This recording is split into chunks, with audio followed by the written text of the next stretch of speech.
Untuk menginjak acara selanjutnya, pembicara kedua adalah Dr.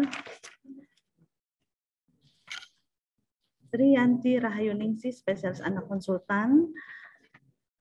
Beliau menyelesaikan pendidikan dokter umum pada tahun 1995 di Fakultas Kedokteran Universitas Gadjah Mada.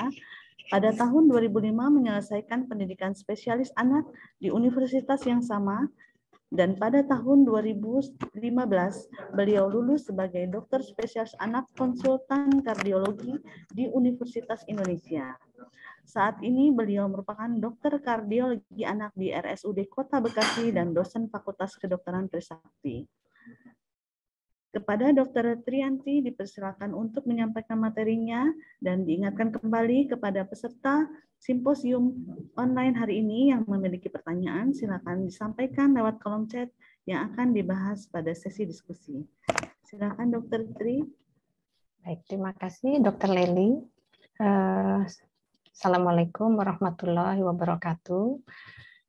Terima kasih atas waktu yang telah diberikan oleh moderator. Yang saya hormati Dr. Fedriansyah, SPAMK selaku Ketua IDAI Lampung, Dr. Rizky Adriansyah, SPAK selaku Ketua UKK Kardiologi, dan juga yang saya hormati guru-guru saya, Profesor Dokter yang telah hadir pada webinar pagi ini. Mohon izin saya untuk menyampaikan topik kedua, yaitu manajemen pH pada Down syndrome sebelum, saat, dan setelah intervensi penyakit jantung bawaan. Jadi ini topiknya agak spesifik dan mungkin agak overlapping sedikit dengan Dr. Hafaz, karena memang untuk membicarakan tata laksana, saya perlu prolog juga, tapi kita sudah berusaha untuk supaya tidak terlalu overlapping ya, Dr. Hafaz. Baik, saya coba untuk share screen.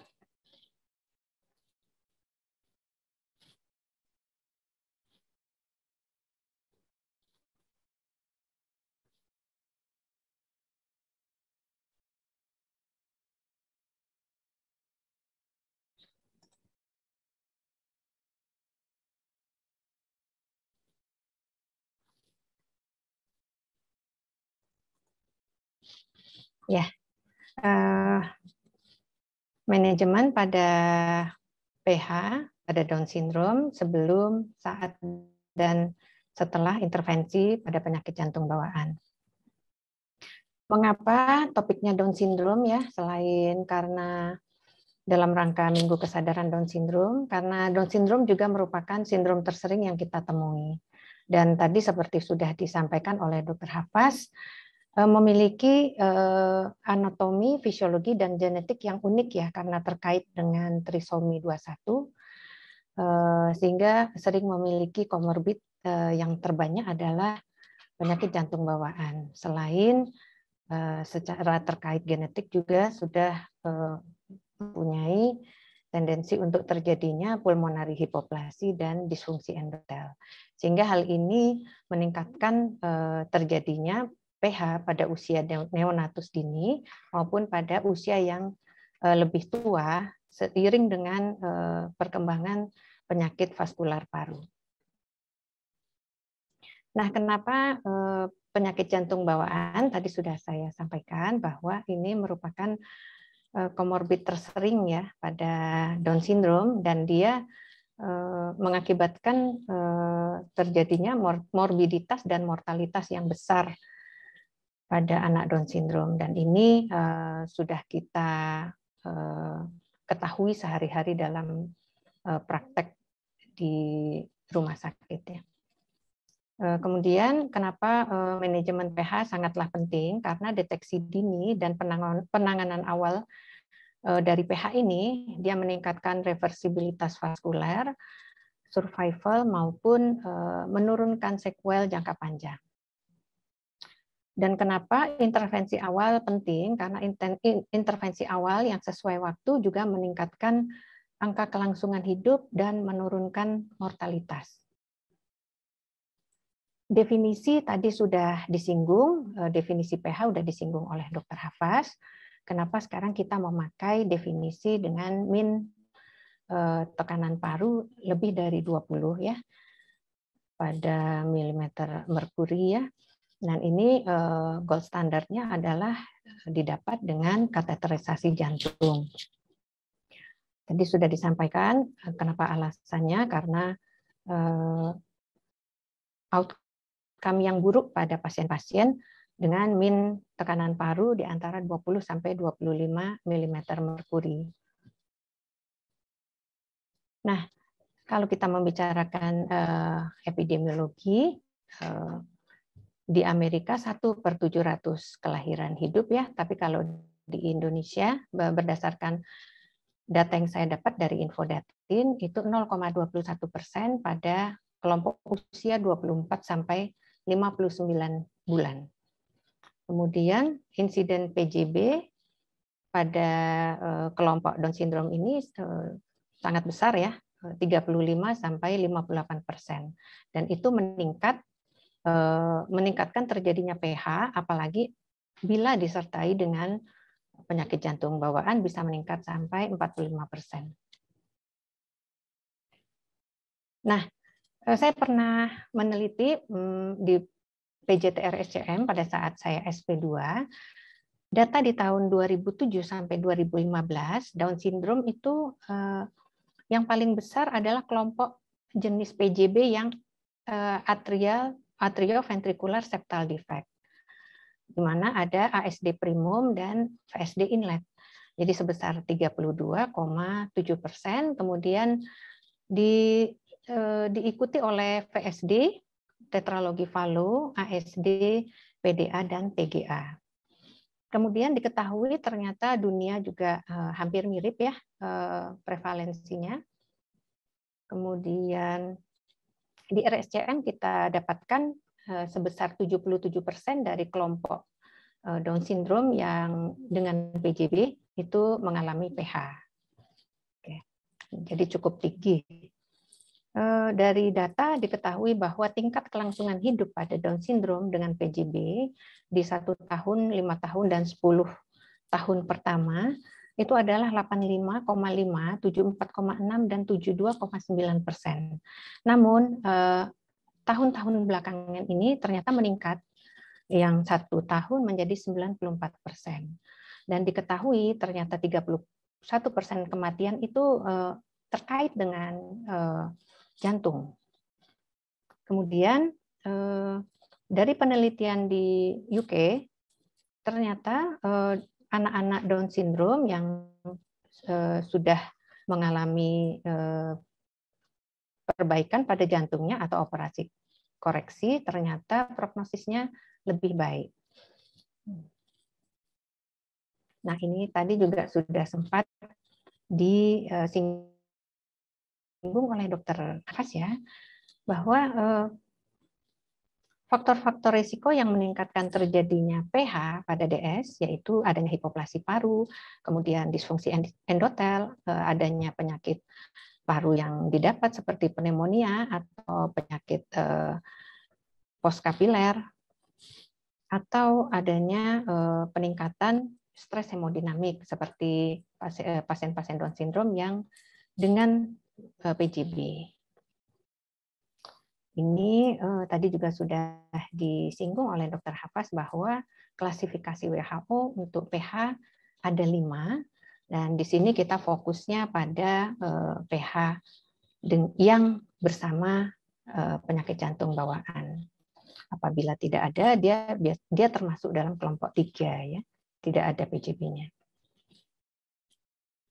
Nah, kapan screeningnya? Screening Down syndrome itu ya karena kita tahu bahwa dia sangat riskan untuk terjadinya PH. Dikatakan di sini 1 kali pada saat 1 bulan atau lebih awal lagi.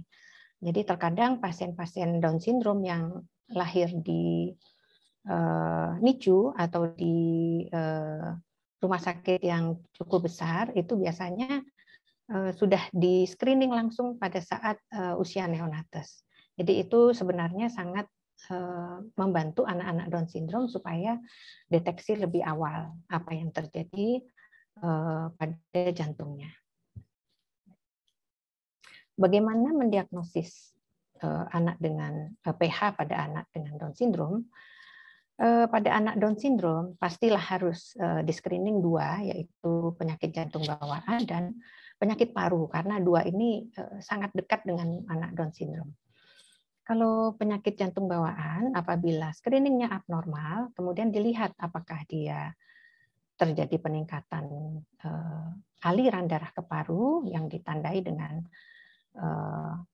pletore, kemudian ada heart failure, ada penurunan atau failure to thrive ya, atau sulit naik berat badan, itu diusahakan supaya dilakukan operasi koreksi secepat mungkin sebenarnya. 3-6 bulan usianya. Namun secepat mungkin itu pasti juga harus didukung oleh syarat-syarat, misalnya pada kondisi-kondisi yang dia harus tidak bisa menjalani transkateter, berarti harus ada syarat-syarat yang dipenuhi, karena misalnya harus masuk cardiopulmonary bypass, ya, jadi heart lung machine. Kemudian apabila dilihat bahwa ternyata aliran ke parunya sedikit atau kurang, dengan ditandai dengan misalnya di ronsen kelihatan ada oligohydramnion, tidak ada heart failure, oligemic lung, tidak ada heart failure, namun tetap sama-sama failure to thrive ya. Kemudian dilihat EKG-nya, ronsennya, kalau perlu dilakukan kateterisasi jantung, bahkan kalau perlu dilakukan pemeriksaan darah untuk mengeksklud penyebab lain dari pH. Nah, ini masing-masing apabila normal tetap harus dievaluasi terus setiap 5 tahun. Kemudian selain itu juga di-screening terhadap kelainan-kelainan paru. Apabila abnormal harus dilakukan pemeriksaan lebih lanjut seperti polisomnografi, ini seperti yang tadi disebut Dr. Hafaz, untuk pemeriksaan tidur ya. Jadi ada gangguan tidur, misalnya karena OSA. Kemudian bronkoskopi, CT paru, kemudian biopsi paru atau studi upper abdomen. Nah, ini adalah fungsional class yang disebutkan dari WHO, kita sudah ketahui dan pasti sudah familiar kelas 1 seperti apa ya, jadi tidak ada gangguan dalam aktivitas. Kemudian kelas 2 telah terdapat limitasi aktivitas fisik pada kegiatan fisik ringan seperti sesak, lelah, nyeri dada, bahkan sinkop. Kelas 3 pasien lebih terlihat gejala tersebut di atas dengan kegiatan fisik sedang dan pasien nyaman saat istirahat ya. Kemudian kelas 4 bahkan tidak dapat melakukan aktivitas tanpa gejala. Baik. Nah, untuk manajemen terlebih dahulu saya menjelaskan manajemen pasien DS dengan PH, dia mencakup supportive treatment, medication, dan intervensi. Baik operasi maupun kateterisasi diagnostik maupun intervensi penutupan secara transkateter, terutama pada kasus-kasus defek jantung. Nah, kalau pada kateterisasi diagnostik, dia harus dilihat struktur, bahkan kalau perlu harus dilakukan oksigen test. Ya, jadi kalau di luar negeri, istilahnya adalah akut vasoreaktif test, karena mereka di sana sudah lebih banyak atau lebih tersedia obat-obat vasodilator selain oksigen ya. Jadi ada nitrit oksid, kemudian ada epoprostenol IV ya. Jadi mereka lengkap. Sedangkan di kita biasanya hanya pakai oksigen tes murni 100%. Kemudian penutupan secara transkateter ditujukan untuk defek-defek jantung seperti ASD, VSD, dan PDA. Operasi koreksi secara operasi pada kasus-kasus AVSD, tetralogi Fallot, TGA, maupun single ventricle physiology. Nah, terlebih dahulu saya menjelaskan tentang tindakan kateterisasi karena nanti akan terkait dengan keputusan pemilihan obat-obatan. Kateterisasi dilakukan pada jantung kiri dan kanan ya, kecuali hanya jantung kanan apabila pasien itu tidak memiliki penyakit jantung bawaan. Kemudian harus dilihat anatomis tadinya, defeknya seperti apa, dan apakah dia bersama defek yang lain, karena pasien-pasien Down syndrome ini sering dia multiple defect. Jadi dia ada ASD, VSD, PDA, ya. Kemudian juga harus dilihat hemodinamik tadi, tekanannya bagaimana, kemudian saturasi dari ruang-ruang jantung, dan pembuluh darah besar. Dan tentunya oksigen tes ya, untuk melihat flow ratio, pari, untuk keputusan apakah PJB itu bisa dioperasi atau tidak. Ya. Kesemuanya hasil dari kateterisasi jantung ini merupakan gold standar diagnosis pH dan ruang-ruang jantung dan dapat dipakai untuk menentukan terapi selanjutnya. Nah, bagian ini menunjukkan peran kateterisasi jantung dan tes oksigen tes dengan oksigen 100% maupun nitrat oksida ya, prostasiklin maupun adenosin. Jadi obatnya banyak yang bisa dipakai, namun biasanya kami di tipe B, kebetulan saya di rumah sakit tipe B, saya hanya memakai 100% oksigen. Jadi dikatakan responder ya apabila dengan oksigen tes dia positif, ya. Non-responder apabila dia negatif. Ya. Ini tadi definisi pH-nya. Ya. Apabila positif dan masuk kriteria Sitbon, yaitu penurunan paling minimal 10 mm dan mencapai tekanan paru kurang dari 40 mm merkuri pada min tekanan parunya. Ya, atau ada penurunan 20% atau lebih pada min pulmonary artery pressure-nya. Nah, di sini kelompok yang non-responder ya. Kelompok yang non-responder itu nanti ada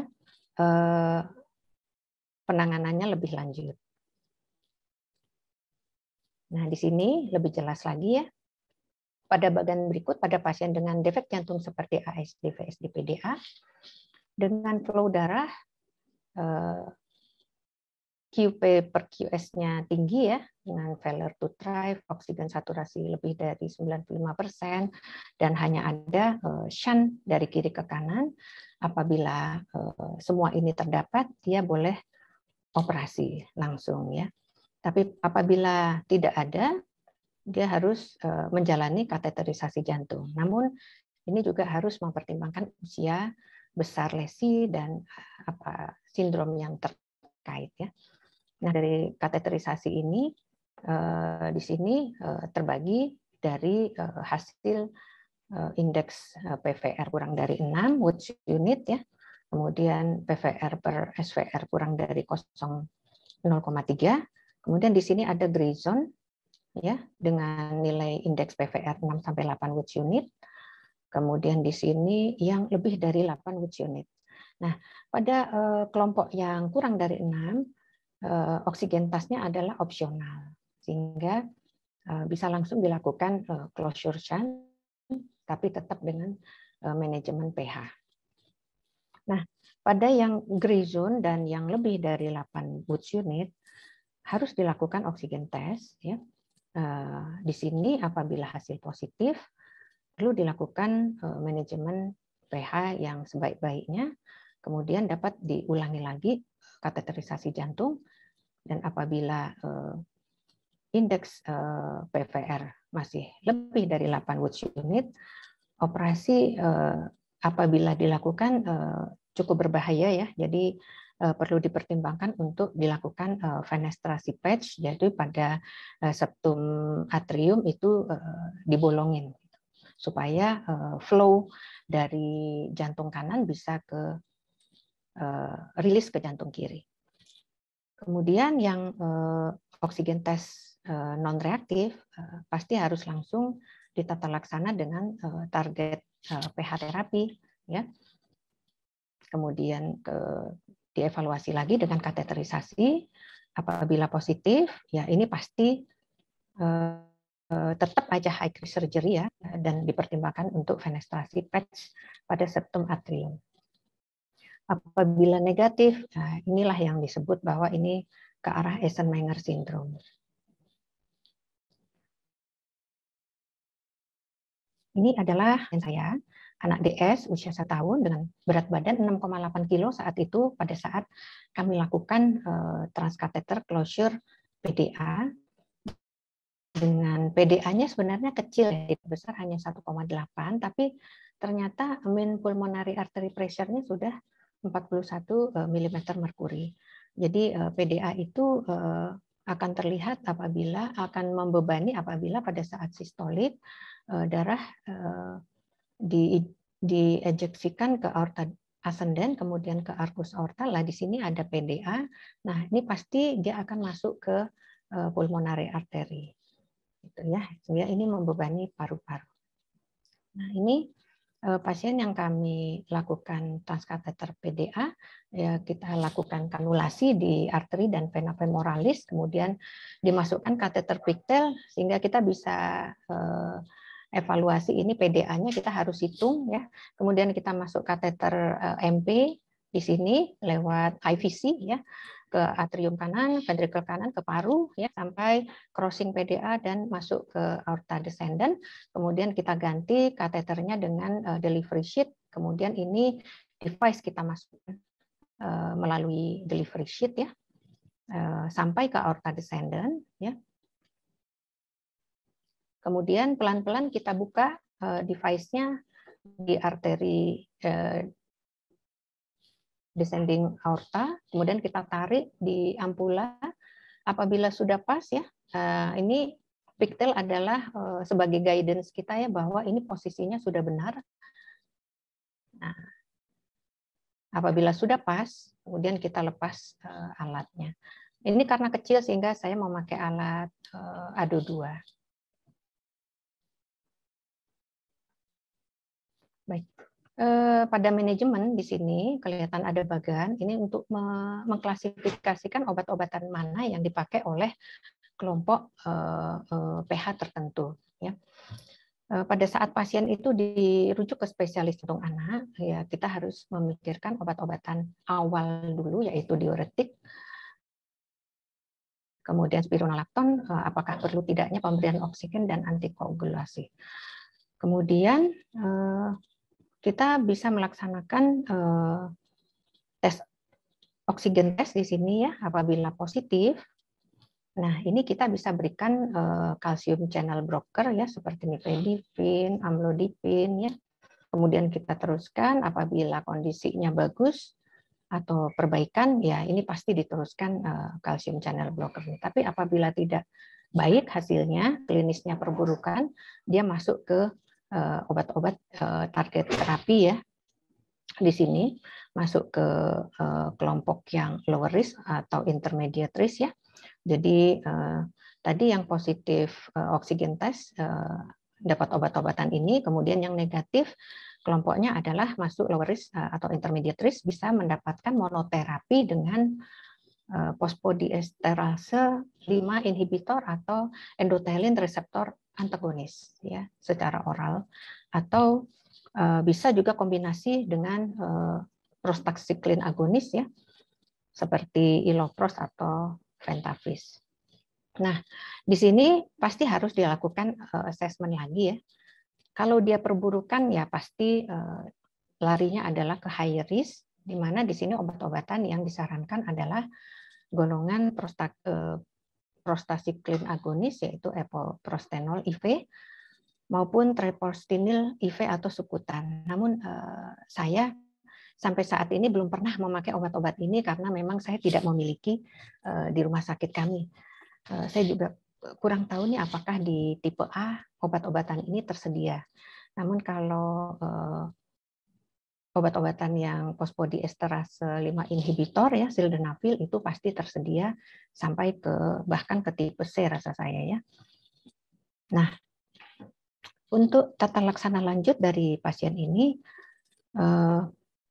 apabila tidak perbaikan ya pasti bisa dilakukan atrial septostomi atau perobekan pada septum atriumnya atau reverse pot shunt.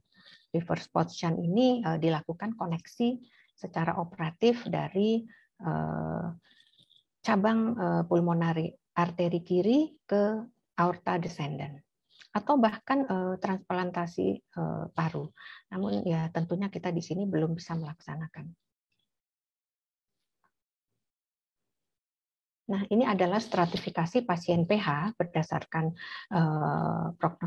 prognostik faktor untuk mortalitas 1 tahun ya, berdasarkan beberapa kriteria klinis, pemeriksaan penunjang, dan nilai hemodinamiknya. Namun pada prakteknya biasanya kita agak sulit melaksanakan yang beberapa ini ya, karena kita tahu di sini kalau ini kita bisa tahu ya kalau ada tidaknya gagal jantung kanan secara klinis, apakah ada progresivitas dari gejala sinkop atau kelas fungsional WHO. Namun kalau untuk pemeriksaan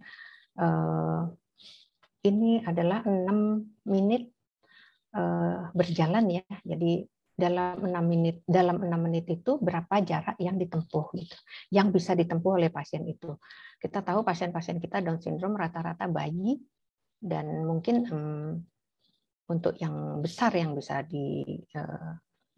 dilaksanakan ya. Yang lain-lain untuk NT-proBNP, BNP juga mungkin bisa dilaksanakan di center-center besar ya, namun di kami ini tidak di-cover oleh BPJS ya. Kemudian yang lain ekokardiografi itu kita bisa melaksanakan ya. Oke. Nah, ini jalur obat PH, terdapat 3 jalur utama yang berhubungan dengan terjadinya vasodilatasi vaskuler, proliferasi otopolos, dan hipertrofi di pulmonari arteri. Nah, ini pathway-nya ada 3 di sini ya, sebagai target terapi ya. Jadi di endothelin pathway ya, di sini kita bisa memakai endothelin reseptor antagonis seperti bosentan, dan di nitric oxide pathway kita bisa memakai fosfodiesterase 5 inhibitor seperti sildenafil ya, karena ini menghambat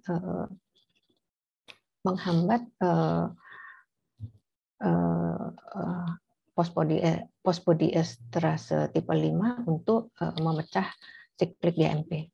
Atau di prostacyclin pathway kita bisa memakai prostacyclin agonis yaitu epoprostenol maupun ilopros. Nah, kita sampai pada manajemen sebelum, saat, dan post intervensi. Jadi ini memang agak luas ya bahasannya.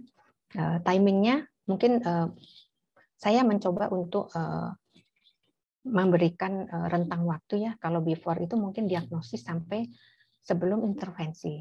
Intervensi itu yang dimaksud adalah koreksi definitif ya. Kemudian durante itu pada saat di ruang operasi sampai dirawat di ICU. Kemudian pasca adalah ICU sampai pasiennya keluar dan kontrol rawat jalan.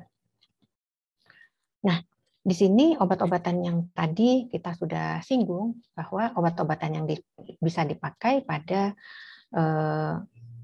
kelompok yang positif oksigen tesnya adalah kalsium channel blocker seperti nifedipin dengan dosis 0,2 sampai 0,5 mg per kilo, bisa diberikan 2 kali sehari. Diltiazem dengan dosis 1 mg per kilo bisa diberikan 3 kali, maupun amlodipin dengan dosis 0,05 sampai 0,3 mg per kilo 2 kali sehari. Ya. Nah, obat-obatan pada kelompok yang non-responder oksigen test, yaitu yang disarankan adalah inhibitor fosfodiesterase 5, yang di mana dia dapat mencegah untuk terjadinya pemecahan siklik GMP dan menghasilkan vasodilatasi pembuluh paru.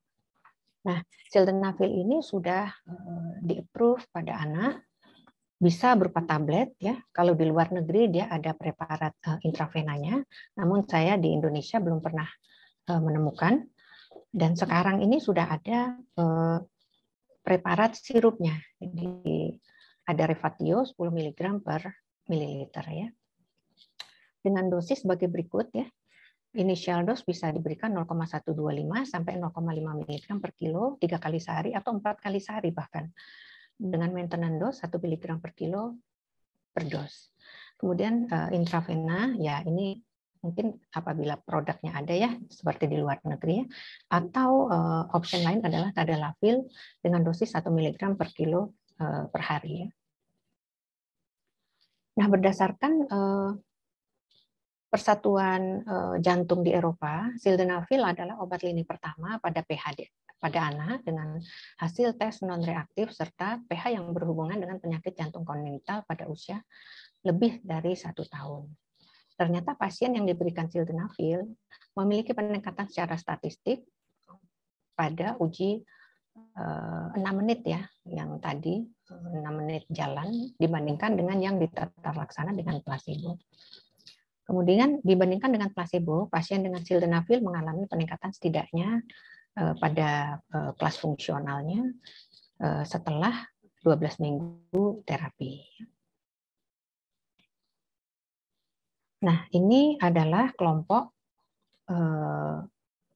yang non-responder atau tadi negatif terhadap oksigen tes ya, yaitu golongan endothelin reseptor antagonis atau ERA ya. Nah, di sini kita tahu bahwa endothelin itu dia bisa menghasilkan endothelin A dan endothelin B. Nah, inilah yang dihambat oleh bosentan dan ambrisentan ya, obat-obat pada ERA. Dosisnya berapa? Dosisnya adalah 0,5 sampai 1 mg per kilo 4 kali sehari, dan ambrisentan adalah 0,1 sampai 0,2 mg per kilo harian. Obat lain pada kelompok non-responder yang lain adalah golongan prostanoid ya, yaitu prostasiklin agonis sintetik ya, yaitu epoprostenol dan ilopros. Ya, tapi epoprostenol ini juga memerlukan sentral line ya untuk pemberiannya. Dosisnya sekian secara intravena ya. Kalau ilopros ini kita masih ada produknya ada di Indonesia ya, Pentavis namanya. Ini bisa diberikan secara inhalasi ya, karena half life-nya sangat singkat ya, jadi biasanya diberikan 6 sampai 12 kali per hari ya. Seperti itu. Nah, ini saya coba tampilkan kelas rekomendasi dan level of evidence masing-masing obat pH berdasarkan kelas fungsionalnya, apakah kelas 1, apakah kelas 2, kelas 3, atau kelas 4. Ya. Di sini udah tercantum bosentan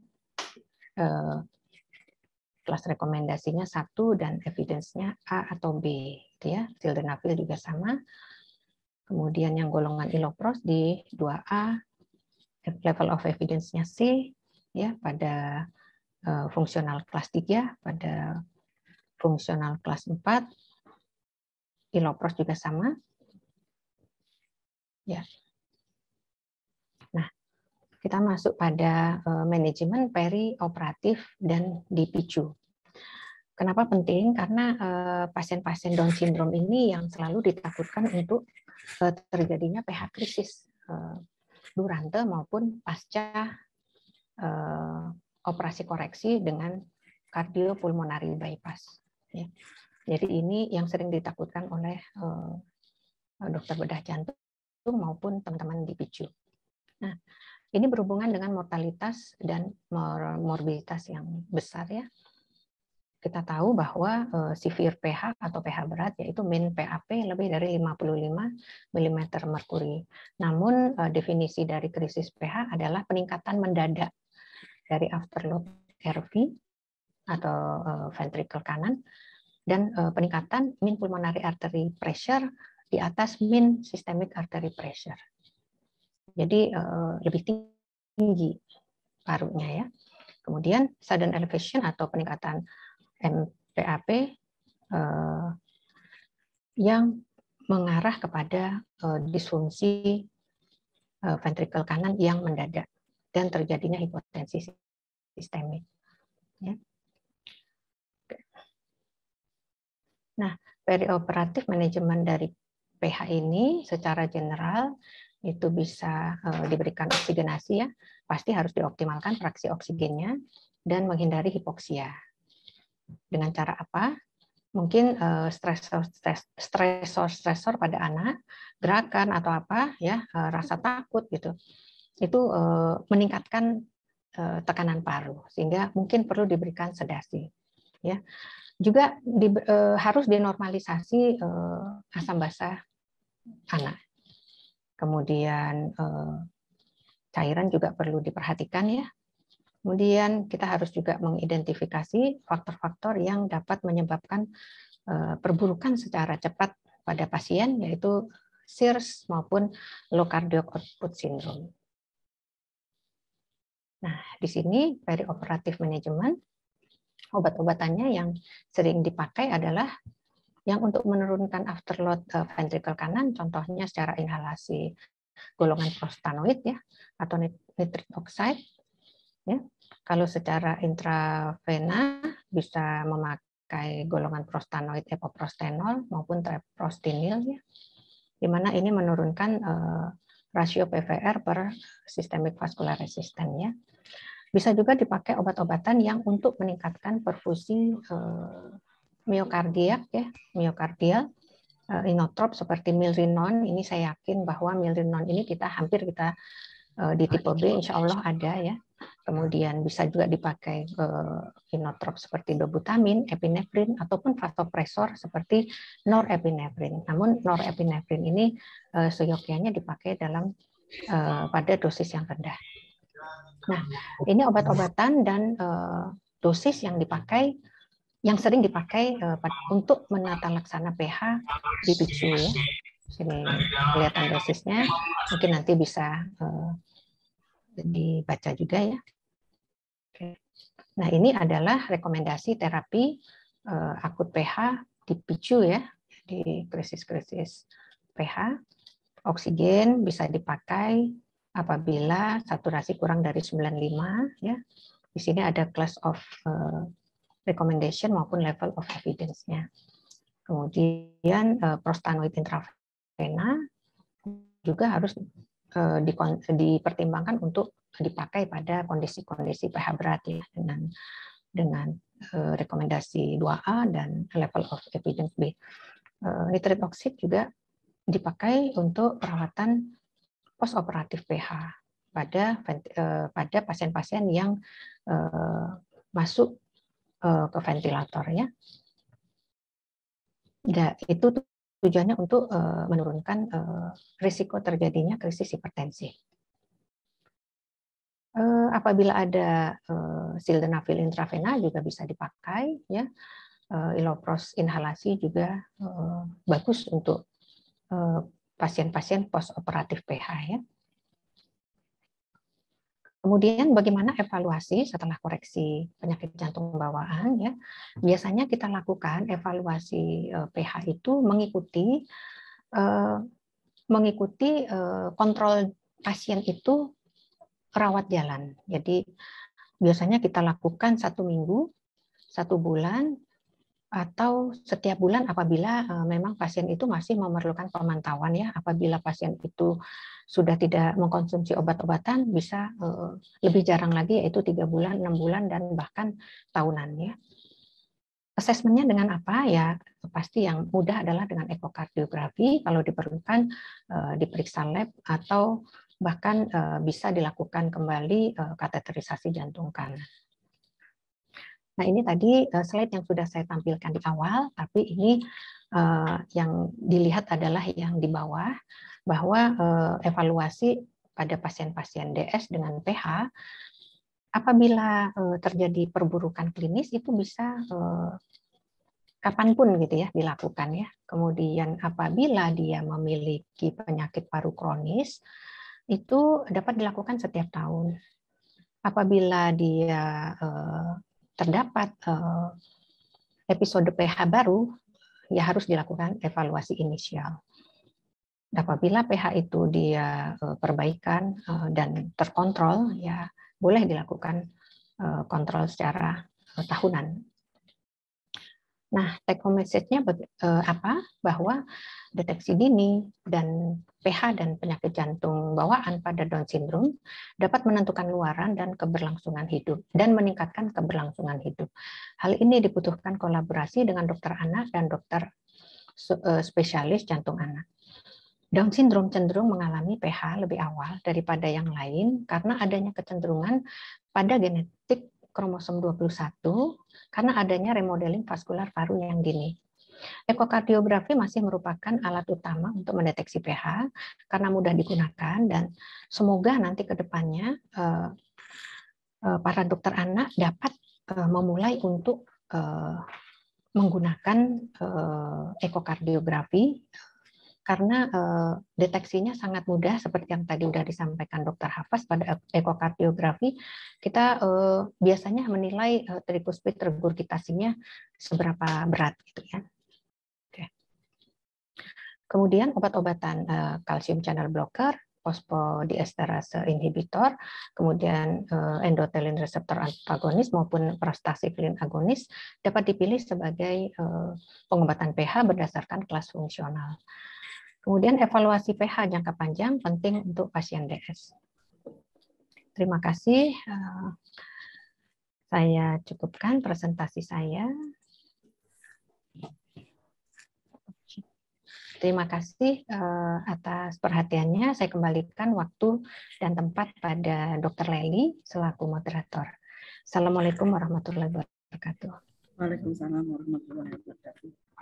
Terima kasih kepada Dr. Triyanti atas pemaparan materinya yang begitu padat, singkat, dan walaupun materinya agak rumit ya, sudah disampaikan dengan